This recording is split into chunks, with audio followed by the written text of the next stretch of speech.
So I want to ask you, what is it like to work with someone who has emotional baggage?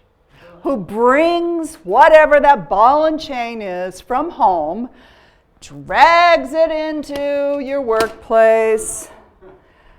You know, you see this person coming down the hall and you're like, "Hi, how you doing?" "I'm alive, I'm fine." You know, you can always spot that person when you're coming into a meeting because they're the person that's sucking all the oxygen out of the room immediately, right? And they don't even sometimes know what they're dragging around.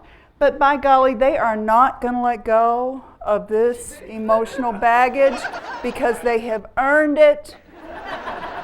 It's hard. You just don't know what I've been through. You have no idea. And here's the deal. If you don't like this one, I got a whole set at home. I think it's like a little dinner purse. It looks kind of like a trunk. But what happens if I come over here and I decide to dump my emotional baggage on you? How does that make you feel? Does that make you feel a little uneasy? But see, this is what I do because I'm an emotional vampire. And I know how to pick my victims, and you look like a very caring person to me. So if you took my emotional baggage, what would happen to her? And what would happen to her? And what would happen to her? And I could own this room, couldn't I? Because that's what I do. I'm an emotional vampire.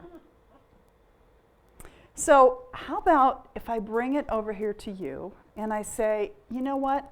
I really want to have a deep conversation, but I'm sorry, my emotional baggage is kind of in the way. What is this going to be like for our communication? Is it going to get in the way? Can you see me? Can I see you? Can I see you? No. And you can't see me either because this is always in the way. But don't we always have these kinds of people working on our teams? What do we do when we have these kinds of people? What happens if we're that person? Let's call this Mary. What if we're Mary? What happens with communication and connection? And since we're all caregivers, what happens with patient care? When this is what we're dragging around everywhere we go. So I want to share with you a story that I was very fortunate to hear. I was invited over to the United Kingdom a couple of years ago, and it was to work with some nurse leaders in NHS. And one of the nurse leaders that I stayed with, who hosted me, was kind enough to take me to her parents' house for a traditional Yorkshire dinner. And her parents were both in their 90s, and her father had been in the war in Japan, and he shared this story with me. He said that he was 17, 18 years old at the time, and he was in Japan, and his entire battalion was killed. He was the only survivor. And the only way out was just to run. So he started running, and he started running. And he came to this place where there was a river. And the only way to continue to run was actually to have to go through this river. You know, and he had these heavy combat boots on. So he goes, he's thinking, I've got to do this. So he goes to the river, he takes off his boots, he wades into the river, and he struggles, and he struggles, and he swims, and he swims. And he's thinking, oh my gosh, I just don't know if I'm going to make it or not. What am I going to do? He finally comes to the realization that he's probably not going to make it. And so he decides, this is it, God, take me now.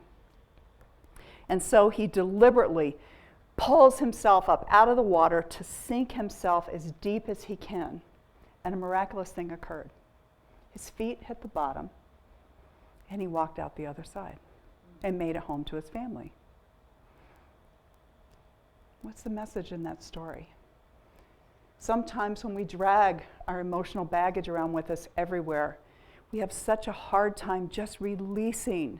And when we're able to release that, we actually have the courage to get in to the river, cross to the other side, and let it go. So I encourage all of you to release those shackles of emotional baggage and let it go. Stop the struggle. Thank you.